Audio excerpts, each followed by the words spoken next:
There's a place on Lake Huron where the dark blue water sings to young women.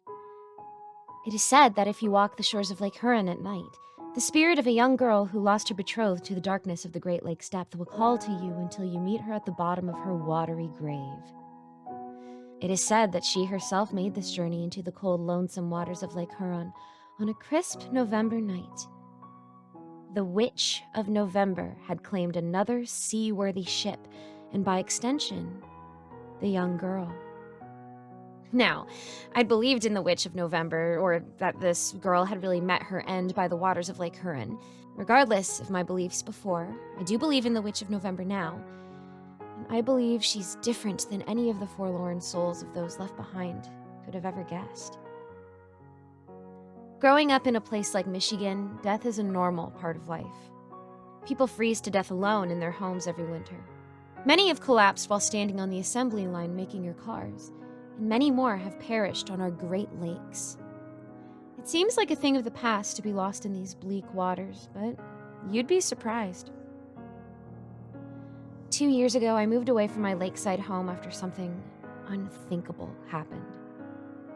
At the time, I was seeing a man, Doug, who worked with my father on a surveying team. They'd go out on the lake every day and report the conditions to a database for larger boats. It was an early November day, around 8 in the morning, when heavy gales descended upon their boat. A storm ensued, and by the end of it, all that was left was an unused life jacket and a lifeboat ripped in half by the waves. I moved away to bury my grief in the moment, an adventure. It wasn't until a family friend contacted me asking me to come home to look after my mother and younger siblings that I returned. Time had changed me, made me stronger and less self-absorbed. I took this return to my loved ones and to the shores of the lake that had destroyed my family as the next great challenge. If only I knew what a challenge it would be. My days were a lot different than before I left. I filled them with cooking and cleaning for my family. At the end of the day, I would find myself sitting by the water, staring out at its seemingly endless volume. Somewhere between the finality of the depths staring back at me and the absence of a greater power giving meaning to my loss, a monster began to form.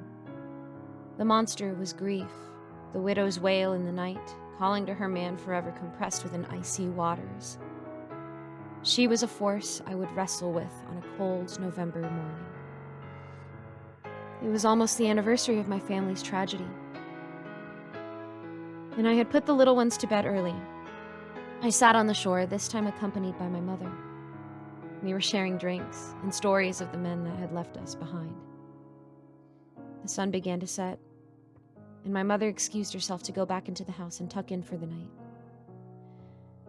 This left me alone, staring into the darkening visage of Lake Huron. Its deep blue waters licked the shore before me, erasing the mosaic of the sand before it had laid out.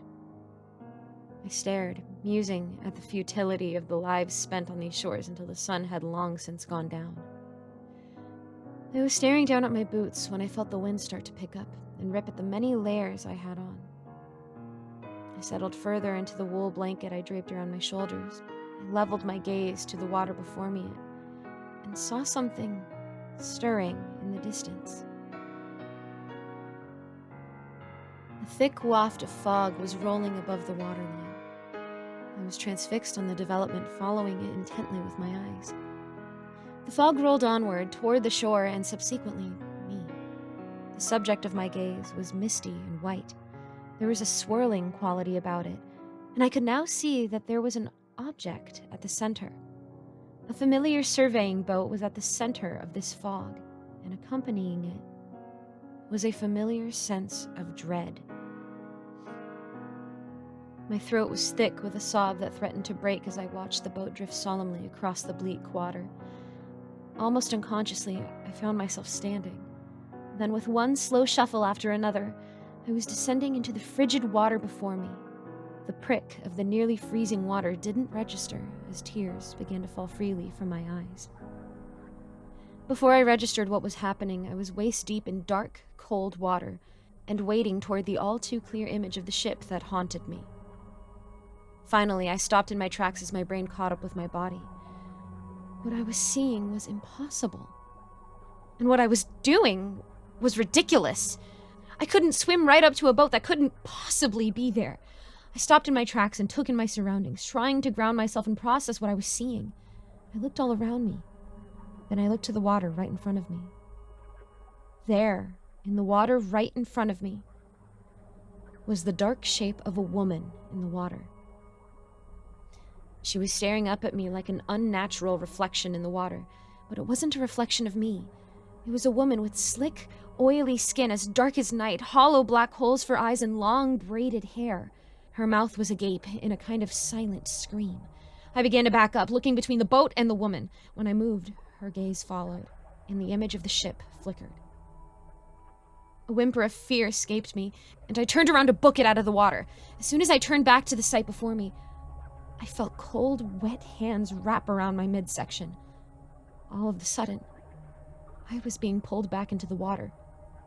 A force beyond my comprehension was pulling me back into the water, pressed against my form and breathing a cold breath against my bare neck.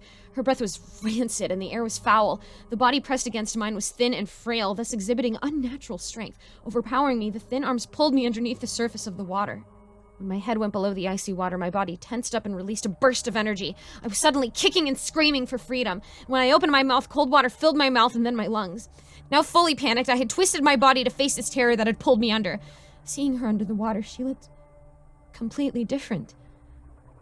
Her skin was no longer slick like oil, but instead smooth and youthful. Where she had displayed hollow caskets for eyes before, she now had intense, deep brown eyes. The woman's hair was also done in beautiful black braids that floated around her like the wings of an angel, clad in a pure white dress that looked right out of a history book. She did resemble an angel.